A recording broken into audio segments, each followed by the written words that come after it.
What is going on? Welcome to episode 89 of Pub Sports Talk. Having a little fun with the Switch Wrap if you watch on YouTube. It came loaded with all this wonderful graphics and stuff, so you got a little taste there on the intro. But with me, Tim, the doctor, not a doctor, but he really a Dr. Fauna who beat COVID, baby. Matt, who's beat COVID not once, but twice. Whitehorn in the building from across the pond. And Evan, preacher man, Fitzsimmons is in the pub, baby. Let's have a day. Slate can't be here. He's catching up on work, but we'll pour some out for him. We got Super Bowl picks. It's a Super Bowl show, a super podcast. I'm excited for this. A lot of NFL news. But before that, countries, pride are on the line, and it's all about the Olympics, baby. Fitz and Matt, I know you guys have been tuned in. Me and Claudia have been trying to watch the Olympics, but it's obviously being in Beijing, time difference is really kicking our ass. We're old and we like to go to bed around Tim's time frame of 9 p.m. there. But what do you guys got for us? Well, yeah, similar to you, I've just been trying to keep up the best I can. I've pushed my evening workouts have gone even later so I can put the Olympics on while I pump some iron. But I've just kind of cut the headlines, but I don't know that I've really been in tune with it. I know before we even got on, Matt and I were going on about the Chinese gal in the big air ski. She hit the first ever 1440, and she's just been all the news. Teenager, I think. So kind of first for a lot of things. That is awesome. So she's getting gold for it. I haven't paid much attention here, or she looks like she's in position for it. She got the gold, and she didn't even need, like, her last run. She had already won gold, but it was like, all right, time to go crazy.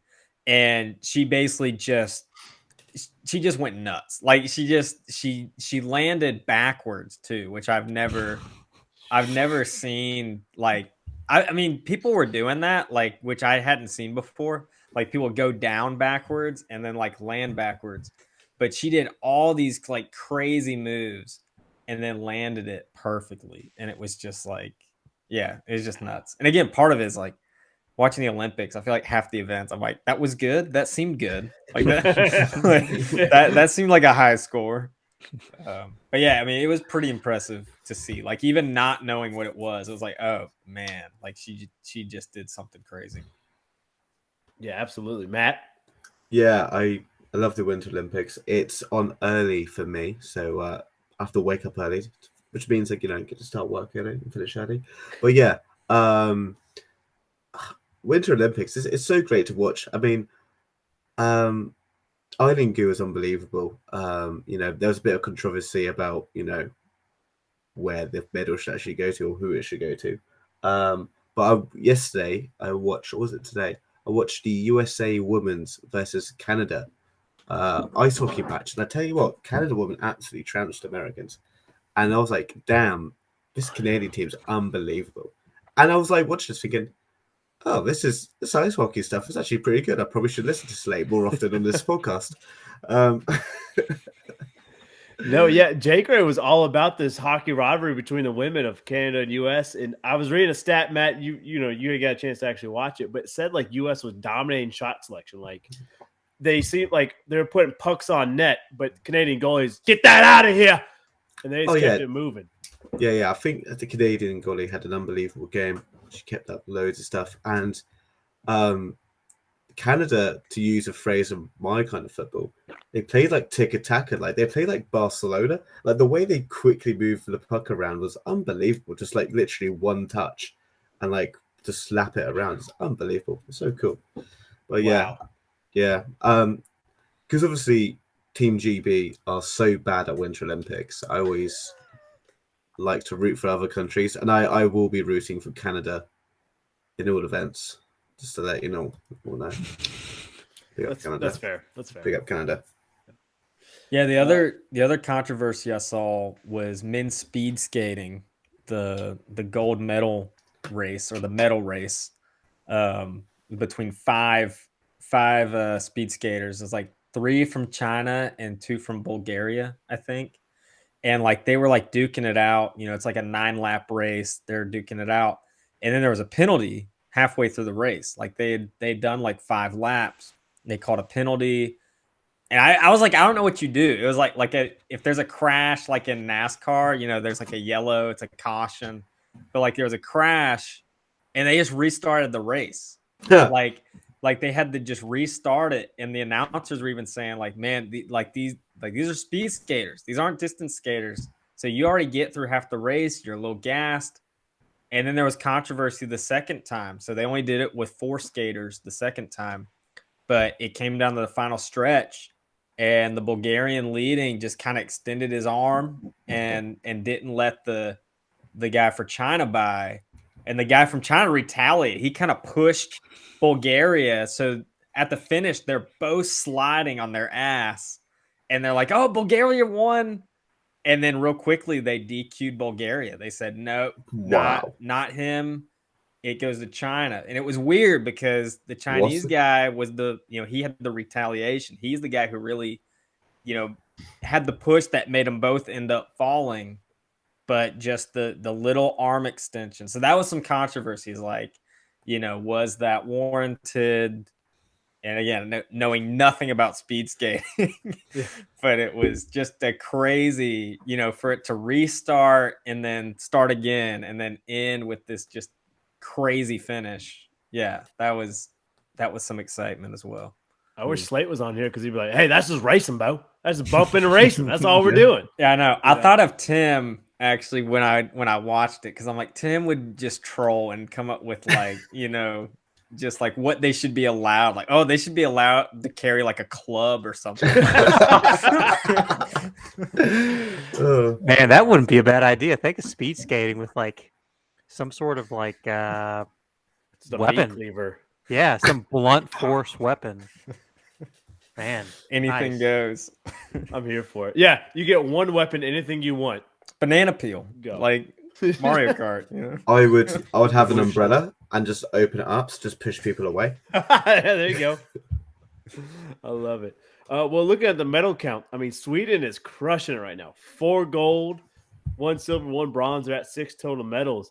United States all the way down at 17th. We got 0 gold, 4 silvers, and 1 bronze. We got to get our gold medal up. Netherlands and China and Germany, Norway all have 3 gold apiece. And that's really what you weigh Olympics in is, yes, the total medal count, but it's really that gold that really counts.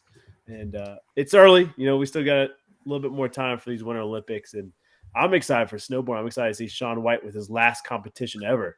Hopefully Flying Tomato gets to dominate. I was going to say, we got curling. I got my schedule in front of me. That's why I'm looking up. Curling's in the next couple days, and maybe that's already happened. Again, we're 13 hours behind. But I know that's a chance for U.S. to medal. Snowboarding, obviously, Shaun White. Yeah. I'm excited for it, and I've been trying to catch the highlights. Hopefully, Friday, Saturday, Sunday, I get to watch actually a little bit live action. But yeah, it's going to be good. Anything else Olympic we want to talk about real quick? Make sure you check out the snowboarding slope style. It might actually be done by the end of this. It actually comes out, but it's like Formula One, but snowboarding. It's literally 4 riders at the top of the hill. First one down there wins. It's unbelievable. That's awesome. I love it. It's like that old PlayStation game. It's like 1080. Yeah, 1080. Yeah, that's what it 1080. is. Yeah, 1080. I love it. Well, let's move into the NFL realm here. You gotta get the right music.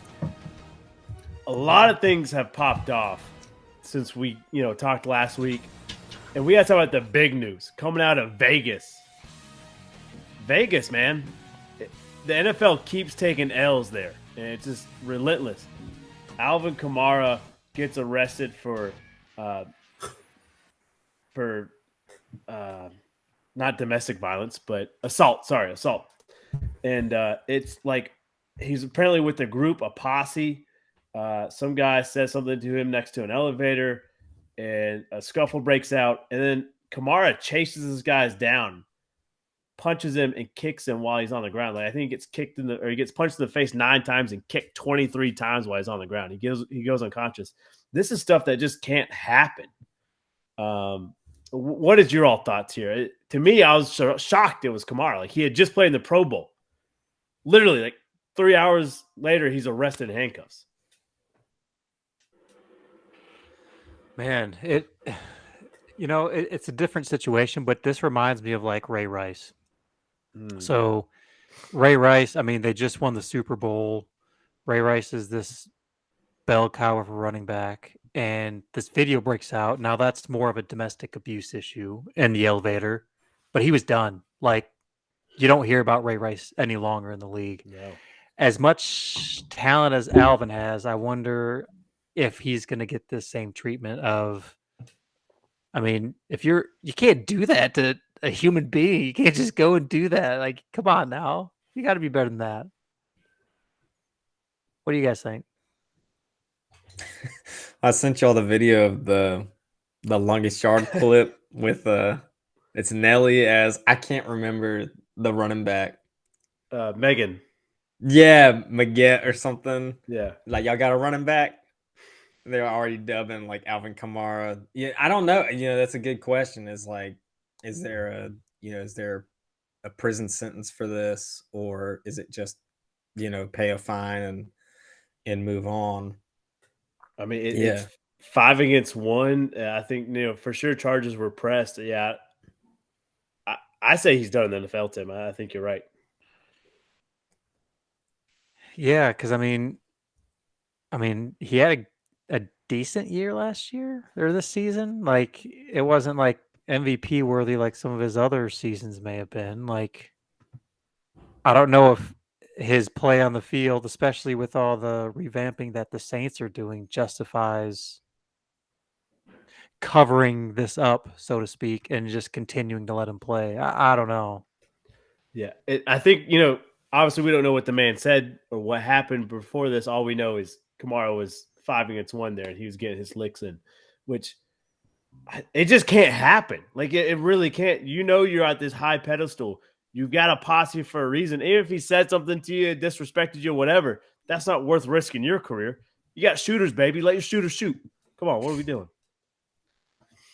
It's mind-blowing. Vegas, did we talk about moving NFL out of Vegas for sure? Like Raiders, you're going back to Oakland. Sorry. Yeah, I think for me, that's the biggest head scratcher for me is like just Vegas is just constantly in the headlines with this. And even like, I hate this thought, but like how many more things have to happen for them to consider like really like moving out of Vegas? Yeah. You just spend all this money on a new stadium and moving the team there. It's like, sorry, we can't. PR can't keep affording this. It's ridiculous. Matt, any thoughts from across the pond? Not really, but there's also been quite a few issues with footballer players at my side with abuse and assault. Yeah.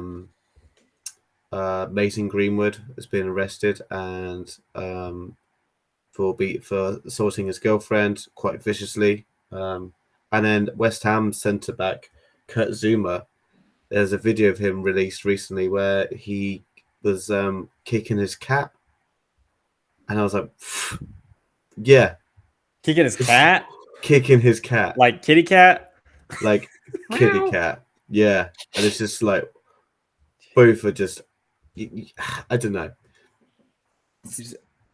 It's just head scratching what goes through these guys' minds. Like these guys have got everything at their, professional athletes have got everything at the top of their, toes. They can do anything they want, really, but it's incredible how deep they fall from the pedestal, right? Yeah, for real. Yeah. Wild. Well, yeah, I'm really curious to what happens with Alvin Kamara and all these pro athletes, but man, yeah, Roger Goodell's got to be pissed. Moving on, we talked about the Pro Bowl a little bit here. Is it time to change the Pro Bowl? I don't know if you guys watch it, you watch highlights of it, but it was literally two-hand tag for 98% of it. And I'm not here to be one of those fans. Like, I remember, Sean Taylor knocking out Mormon's head and, that was a cool moment. But these guys, this is the only All-Star game played at the end of the season. They've gone through since June, July of just beating the hell out of each other. They're tired. They're restful. They're going to be free agents in a month. Is it really worth being injured in the Pro Bowl and losing out on millions of dollars? No. I think it's time for a change. Turn it to flag football or something. Just the guys really, they're playing two-hand tag anyways. So what's the point? What's your all's thoughts on it?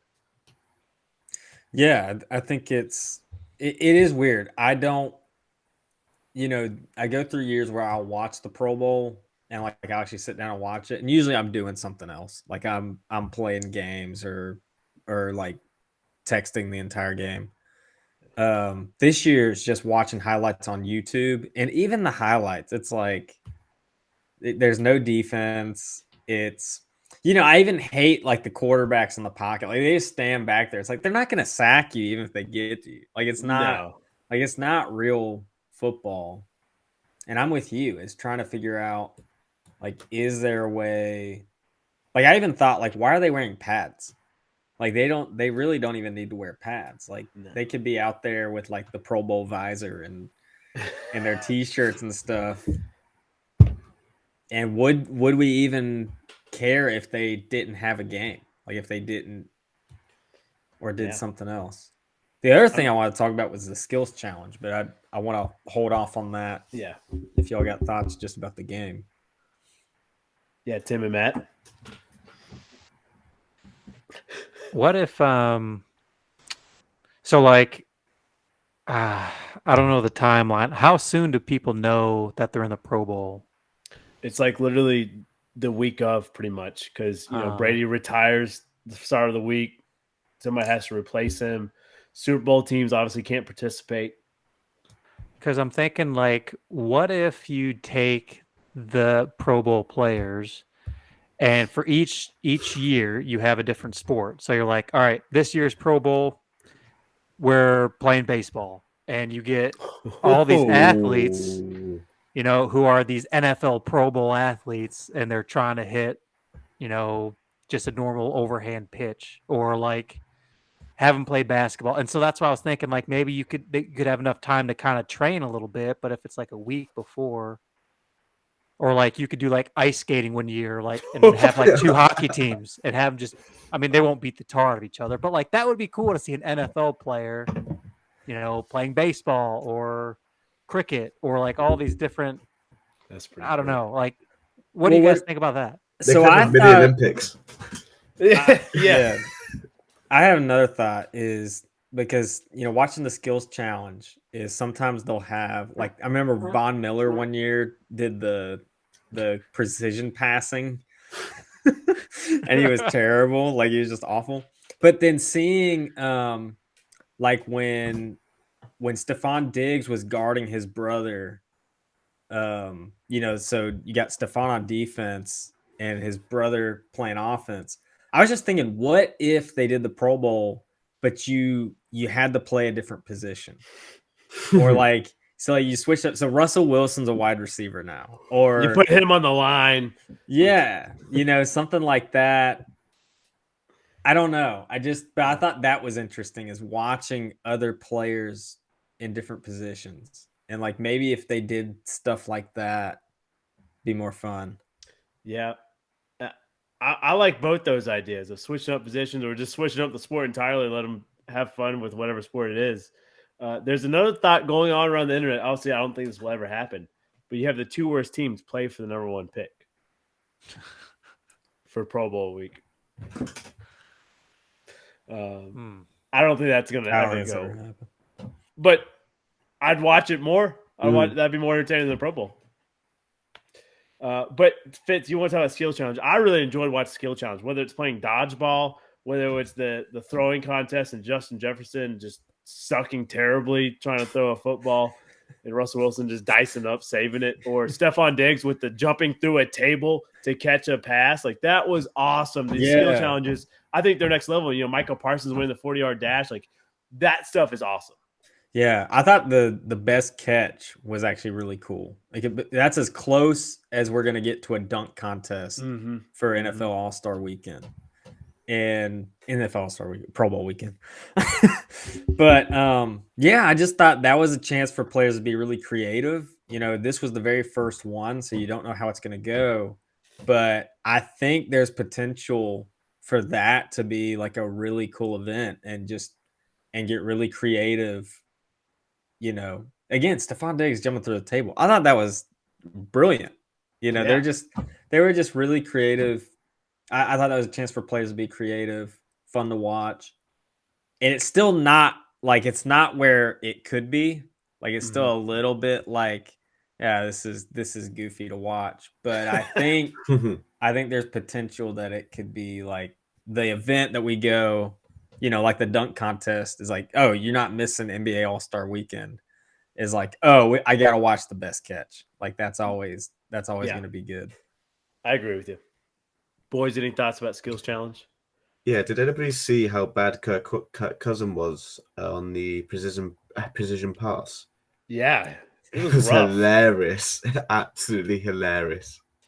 And Mac Jones was real bad too. Like they just kept going for the bombs. I'm like, dude, Russell Wilson just showed you how it's done. Just dice under the middle and just get your points. Oh man, yeah, I'm with you. Well, I think we're all on the same page with Pro Bowl. Something's got to change. Keep the skill challenges, keep growing those, but the game itself has got to change. Something's got to get flipped up there. Other NFL news, a lot of NFL news to be talked about here is NFL coaches. And to me, it seems like a bunch of names have been hired. It's a little head scratching for me. I want to know about you guys and what's the worst hire, what's the best hire teams made so far. Obviously, the Vikings and Saints are still unofficial hires, and we're not sure who they're going to hire yet. But the Broncos have hired, Raiders, Jags, Bears, Giants have all hired. Anybody come to mind, or you want me to go through the list? Go through them real quick. Yeah. Yep. Perfect. So the big one is Mike McDaniel here from the 49ers, DC. The guy looks like he's straight from Yale Math Institution or something. Like, does not look like a football guy at all. He gets hired for the Dolphins. He gets a big Dolphins hire. And this one's a little head scratcher for me. I didn't know much about him. He just, I don't know. I hope it works out. But the Dolphins, I think they went from, hey, you got a decent coach, really shitty organization, now to a shitty organization and an unproven coach, which I don't know if that got any better for you. Any thoughts on this one? Mike Daniels looks like a older Rodrigo Blankenship. Yeah, he does. That's all I can say. I was gonna say he looks like a grill dad. Like I don't know, just like a classic dad. Yeah, I know nothing about him. Yeah, I don't know. Just we're not elite athletes, and we can't take them serious. Like think of like an NFL athlete taking orders, or like I don't know. I just don't see people rallying behind this guy. I don't either. But, the 49ers had a decent defense. It seemed, he's worked his way through this. He's young. I think he's 38, 36. Maybe he's just a real cool cat and knows how to associate people. But, yeah, outside looking in, I'm like, I don't know if I take this guy seriously. Well, it's weird because he replaced who's the guy? He went to the Jets. Salah was it? So he replaced him. Was that even a year? So he was a defensive coordinator for a year in San Fran. And I know we've talked about Flores kind of, being out of Miami was kind of a tough move. I don't know. I feel weird about this one. Just because I don't know. I don't know what you're looking for that Flores wasn't already doing. And now what is this guy gonna bring to the table? Yeah, exactly. Like, what's he going to bring that Flores couldn't? Yeah, I agree with you.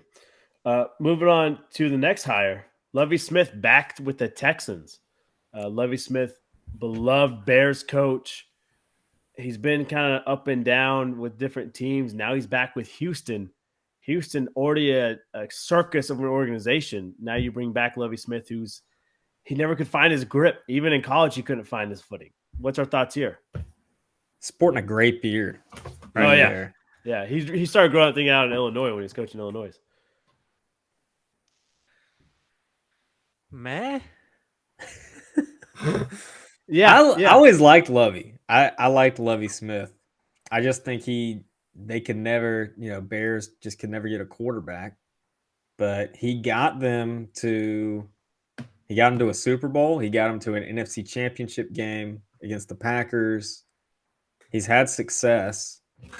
It's a steep ladder to climb with the Texans. That I just think they've lost their identity, with Watson, Watt, Hopkins, all those pieces. I mean, this is a team that it's going to take something special to rebuild. Yeah. I mean, hit the nail on the head. Any other thoughts here? But I like Lovey. I think maybe he could be a stability piece and help them get back to neutral. Yeah, I like it. Next one. This might be my favorite hire. Bills OC picking up the Giants job here. Obviously what he's done with Buffalo has been amazing. And I think what he's going to continue to do with the Giants, it could be promising. Obviously, they got to find a quarterback. But Brian DeBall, really, I like this hire. I think he's proven it with the Bills. He looks like a New Yorker. He does, yeah. Not that hard of a move from Buffalo, New York. This is a culture change. Yeah, he kind of looks like your guy, Tim. He looks like the Lions head coach a little bit. Like, just kind of got that. I'm just saying in the sense of he looks like he's a little blue collar, a little bit of a player's coach. I'm telling you, this guy ain't biting any kneecaps off. No, I think that's been the issue with the Giants is like you have all these offensive weapons, Saquon, Galladay, Tooney. You have all these guys, and then you have Jason Garrett like calling the plays. Oh my God! So I think it's a good move, Parker. I'm right there with you. I think this was the right move for the Giants. We'll see if he doesn't muff it up. Yeah, for sure. Matt, any thoughts on it? No. All right. Josh McDaniels, which I didn't think he'd ever get another head coaching job again. He's being signed by the Raiders. And of course, I don't have the graphic. But the Raiders, we've already talked about just Vegas in general being kind of a death trap here. And then Josh McDaniels, I don't know if he's going to do it any favors. I think they had one hell of an interim coach, and they should have probably went with him. But what do we know? What do you guys say? Well, the Packers got that guy now. Yeah, they do. Special teams coach. Special teams coach. I was jubilant with that news. Yeah, I don't know how the Raiders let that guy go. I think he showed. I mean, with all the chaos going on, I thought that was an easy hire for them. Josh McDaniels, I mean, it is interesting. Again, the offensive brains. Everyone's been kind of waiting for this. But yeah, I'm kind of with you. I don't know. I feel like he was kind of McDaniels. I don't know. I don't feel good about him in the head coaching position. All I can say is don't buy any real estate in Vegas. Just keep the family in like California or somewhere. Just don't move to Vegas. I agree. I think this is the biggest scam, Fugazi. I think this is going to be the next big, bounty gate or deflate gate. I think McDaniels is just this saboteur who goes to these organizations and just dumpsters them, and then he goes back to the Patriots. Like, think of Denver. Like, they drafted Tebow. Like, yeah. Like, he sabotages the organization. I mean, it's already Vegas. Come on. And then after he takes a dump and wipes his butt, he goes back to the Patriots. So this is it. Are you saying Belichick is sending him out to destroy each organization, each franchise? Yeah, he's a sleeper agent. Who's it going to be next? That's hilarious. That's awesome. You know what? Raiders on the rise. We're going to send McDaniels over there. Yeah. Like that's Belichick's thought process. Destroy them from the inside out. Yeah, he sees Derek Carr's hair and he's like, "We have to stop him now." Oh my gosh. All right. Next move. We've got Doug Pederson, former Philadelphia Eagles coach, going back to Jacksonville where he's a previous head coach. This one, that's how I feel about it. He's proven to win. He knows how to get it done, but he's got to have talent around him. And I don't know if the Jags have enough talent though. But we'll see. What do you guys say? Yeah, that's a good sound, good noise there for it. It's kind of it's a little bit of a it's an interesting hire. Yeah. Again, Jaguars not as bad as the Texans for me. I think the Texans have a steeper ladder to climb. Jags, they got a young quarterback, but they've got some weapons. But they still need some good drafts. They probably need like 3 or 4 drafts at least to really turn around. But yeah, I like it. I like Doug Pederson there. Yeah. I don't know. Yeah, if you're... go ahead, on, Matt. Tim. Oh, thank you. Of all the hires, this one excited me the most. I was like, oh, Doug Peterson, a name I actually know. Yeah, going to the Jags. I'm excited to see what he can do with Trevor Lawrence. Yeah, that's for sure. What he did with Nick Foles and Carson Wentz. Yeah, now you get a true quarterback. Yeah, you're right. Yeah, that was my biggest point is like, okay, you heard all these things like at the end of his tenure at Philadelphia and like just this confusion of like him and Carson were never on the same page and there was this weird back and forth and then Hurts was in the fold at the end and like all these things. And then you have this perennial quarterback out of college and like he's the head coach you picked to develop him. Like I don't get, that was the biggest part. It was like, yeah, I don't know if this is it because clearly I don't know if it's just a communication thing or if it was more of a Carson thing, but they were clearly not even on the same chapter. And then you hire him for Trevor Lawrence. I don't know, just big question mark for me.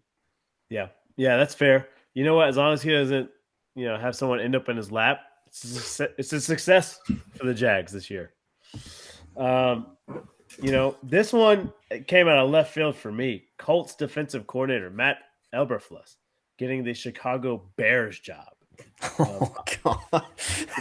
Shocking to me. I mean, Matt Eberflus. Bust. Defense. They've been all right.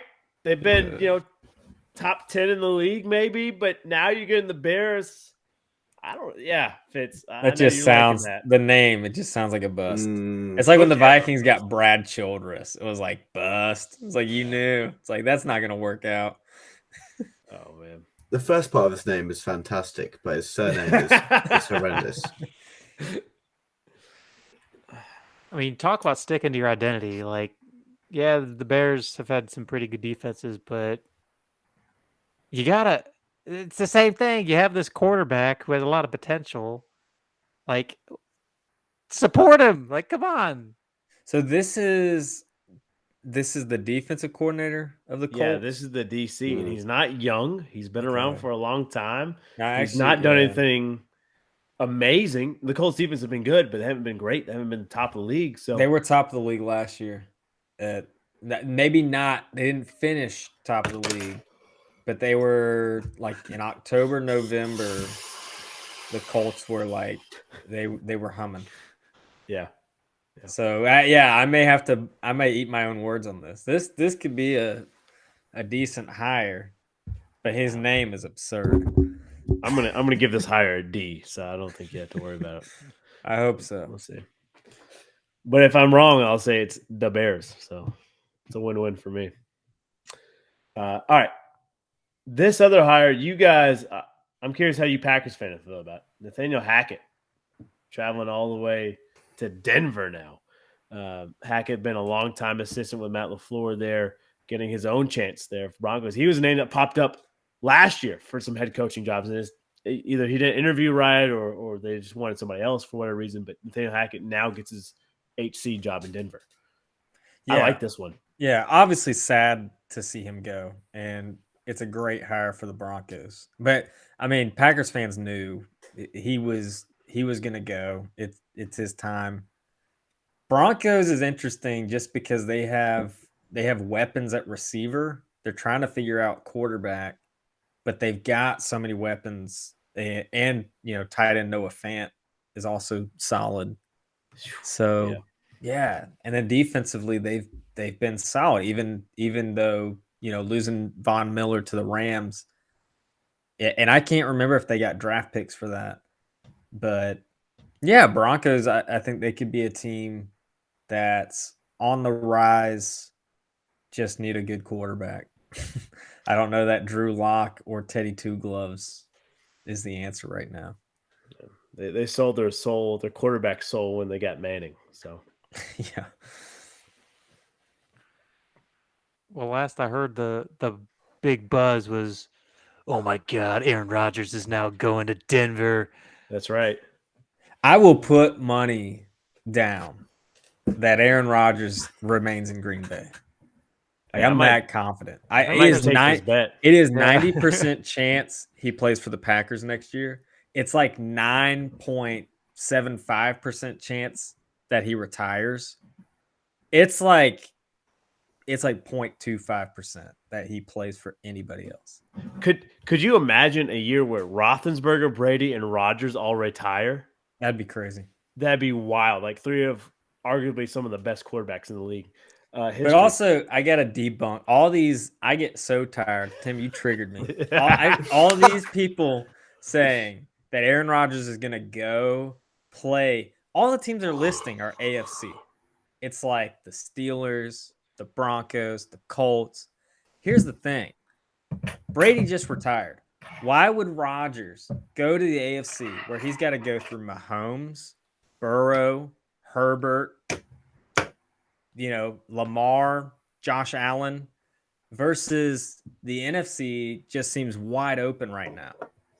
It's like Matt Stafford, and that's it.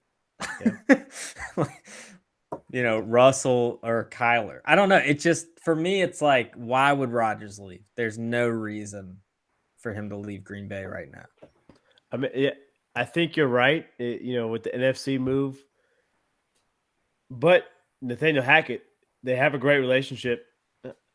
There's a higher chance now of that, but I'm with you. I don't see him moving to an AFC team. That doesn't make any sense to me. But and then the last hire, this one isn't official yet, but it seems 99.9% sure it's going down. Kevin O'Connell, Rams, OC for the past 2 years, been putting up huge numbers, obviously, this year and last year. They were able to roll a little bit even with Jared Goff at quarterback. He seems to be on the move to the Vikings.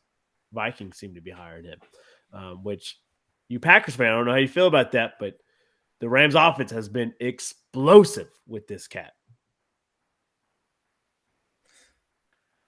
Yeah, I'm a little worried now. I thought the Lions had a great hire last year. Bears, I don't know. We just talked about them, and Colts defense was humming for a stint. So maybe that's a sign of things to come. And obviously, I mean, this is the explosive offense that's in the Super Bowl. So yeah, things are kind of looking up, and man, NFC North could be pretty competitive in the next couple of years. I mean, imagine what he did with Kupp. Now he gets Justin Jefferson. Oh yeah, scary. And Thielen. Yeah.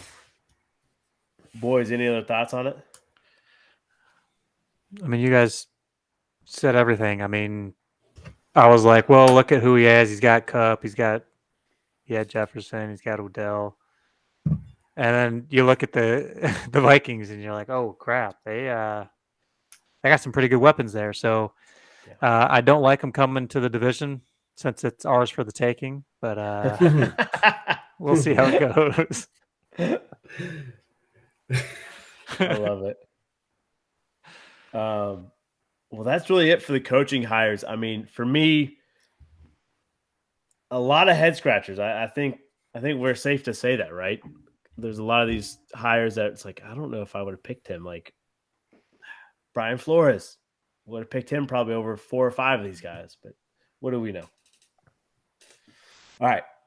Well, that's it for NFL coaches. You guys ready to talk about a little Super Bowl here? Let's do it. Hell yeah. I don't know about you guys, but this halftime show, I am jacked for.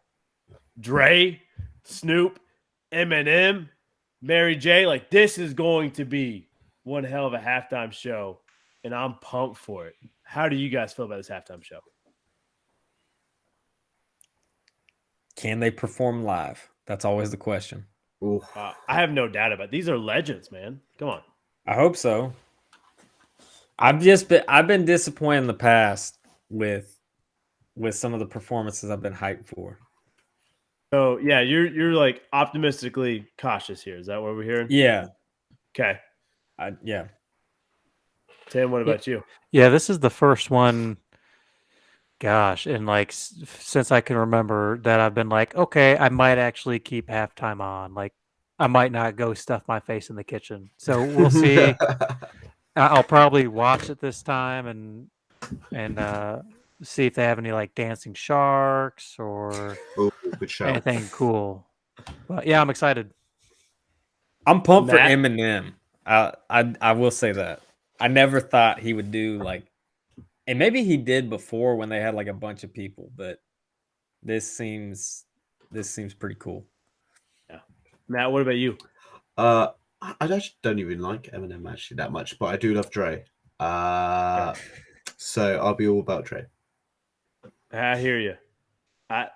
Dude, I'm pumped. Like I can't remember a halftime show I've been, like Tim said, like this jacked up for, and I'm just ready to get my gin and juice on, baby. Like, let's go.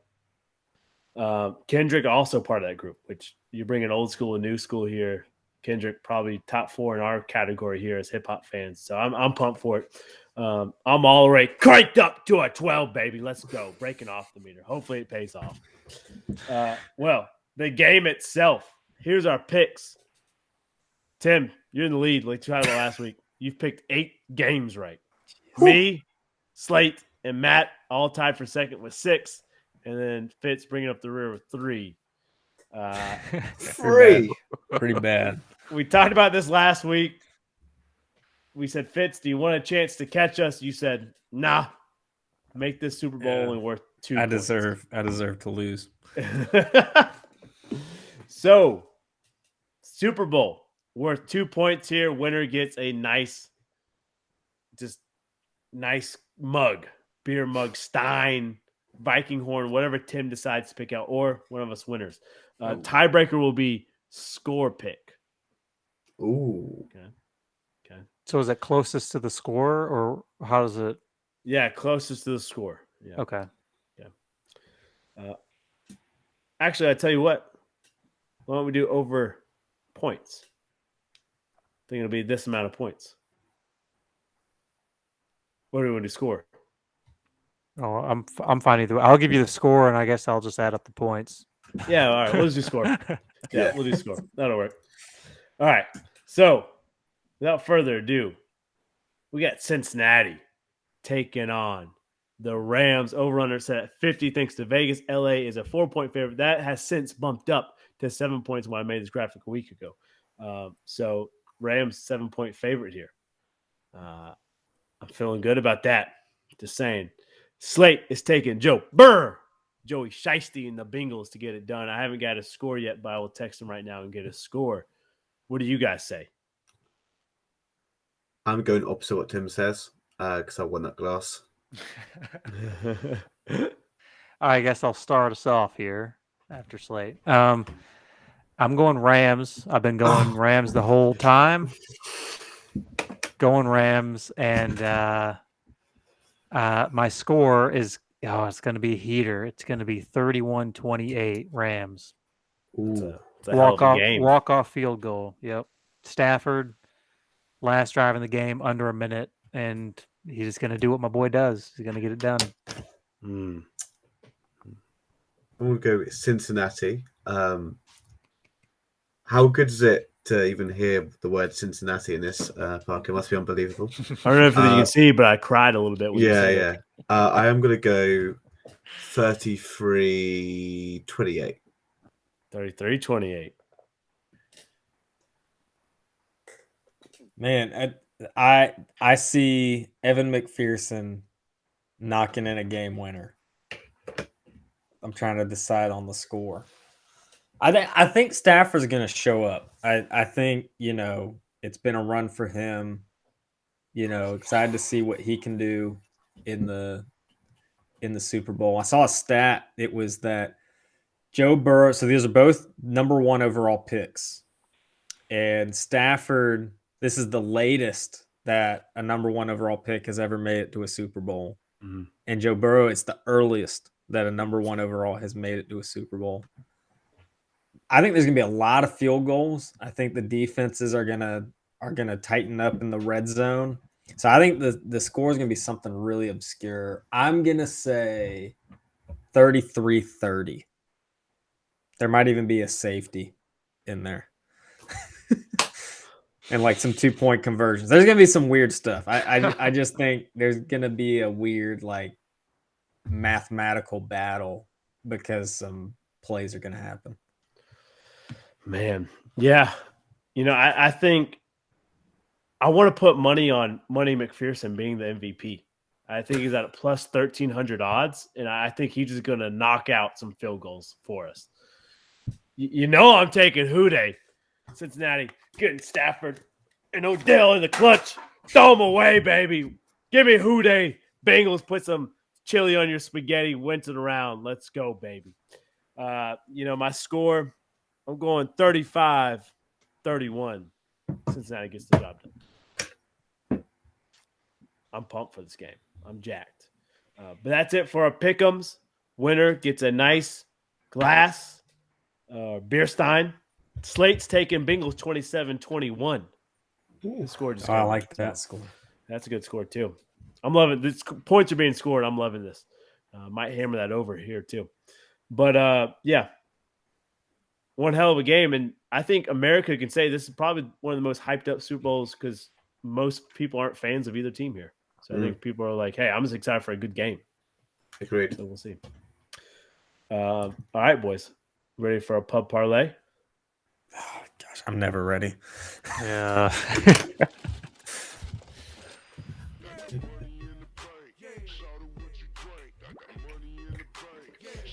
So, pub parlay here. We're going to do 2 of them this week because it's Super Bowl, and I think it just needs to be done. So, we're going to have a prop bet Super Bowl parlay, and then we're going to have our normal pub parlay. Okay. So, a prop bet, for those of you who don't know, it's like, hey, Matthew Stafford's going to throw for over 250 yards. Or maybe it's combined. Matthew Stafford and Joey Shiesty throws for 600-plus yards. Or Cooper Kupp will have a receiving touchdown. I want to know what your all's prop bet is.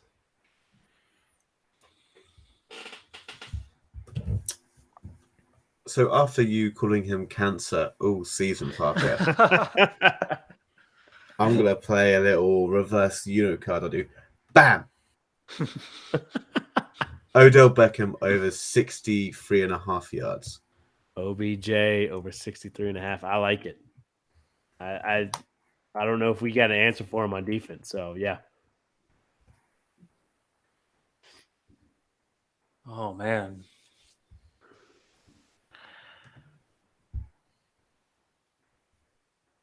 I got one. Again, I don't know. I just randomly thinking. I'm thinking first touchdown scored. Ooh, okay. I think you got to go Cooper Kupp.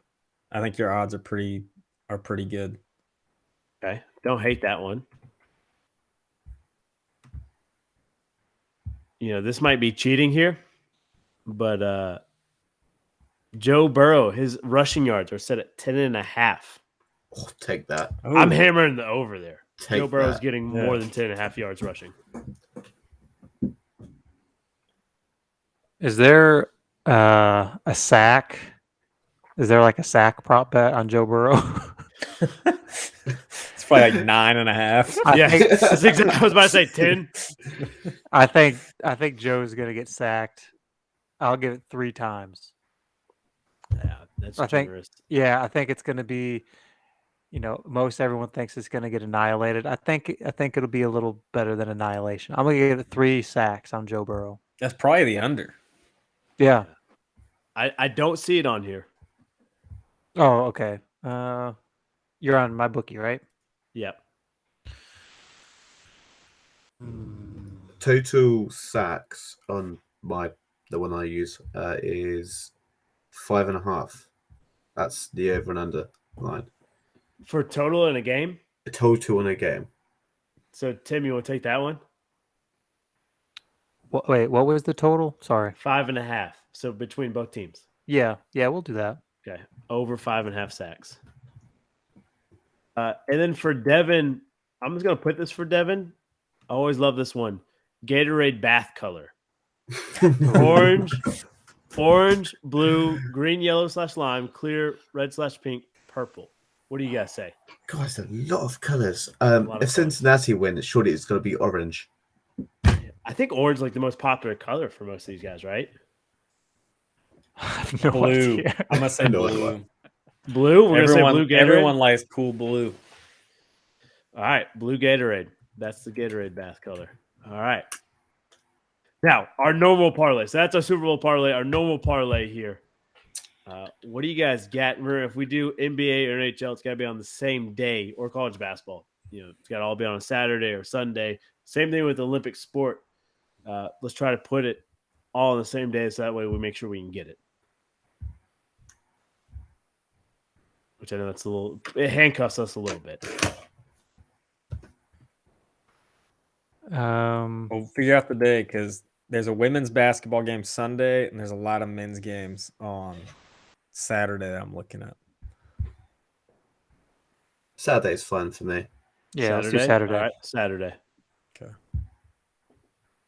Manchester City to beat Norwich City. Man City. Top of table versus like third bottom. Okay, I love it. So we're safe bet here. I like it. Yeah. I like it. Oh, I'm gonna take Hurricanes over the Wild on Saturday evening. Love it. Oh man. I hate this. A lot of pressure here. I know. Well, Auburn and Arkansas are playing right now, and I think Arkansas is ahead. Get an upset number 1. I will take. I think I'm gonna have to take a safe bet. Somewhat safe. I'll take Kansas over Oklahoma at home. That's not like an upset, but Oklahoma's pretty good. Kansas number 8 in the country. Hey, nothing wrong with taking safe bets here, boys. Nothing wrong with taking safe bets. I'm going to take Derek Lewis over Tia Tagovailoa. If I can say it, it's not Tua, it's Tia. In UFC this Saturday. Tia, he's been off to a great start of his career, but I think Derek Lewis, my balls are hot. I think he's been around the game for long. He's got knockout power, and I think he's going to get it done for us. But I feel good about Paul Parlay. I feel really good about the prop bets. The only one I was shaking about is the Gatorade, but Fitz, I'm gonna believe in you. The Gatorade. You can change it. I wasn't feeling confident. Oh gosh. Oh, no. Now everything's in line now. All right. Everything's falling apart. Yeah. It's falling apart. Random question. Anybody got one for us? It's Valentine's week. Ooh, so it is. I don't have a question, but it's Valentine's. What sport would you see yourself doing in the Winter Olympics? We did that last week Yeah, we did do that last week. Yeah. with Jay Gray. If somebody was here, they would have known. Yeah, apologies. Good question. Though. Oh man. Oh, it's tough.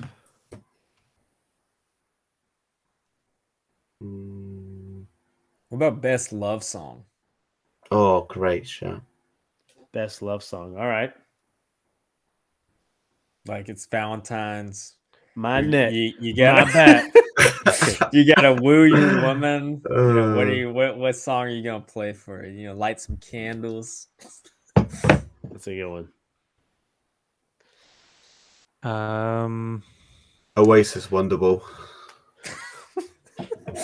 That's the most British answer I've ever heard. Oh man. I love it. We don't talk about Bruno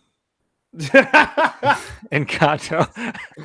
Get out of It's here. literally been on our Alexa for fucking repeat all week. Is this by you or by both No, of you? it's her. Okay. I'm gonna cheat. It's our first dance song. Me and Claudia is. It's got to be "Turning Pages" by Sleeping at Last. So, Man, I asked the question. I don't even have an answer. Ooh, I got a what real one about whenever you're done. what about My Heart Will Go On? Oh, there you go. yeah, there we go.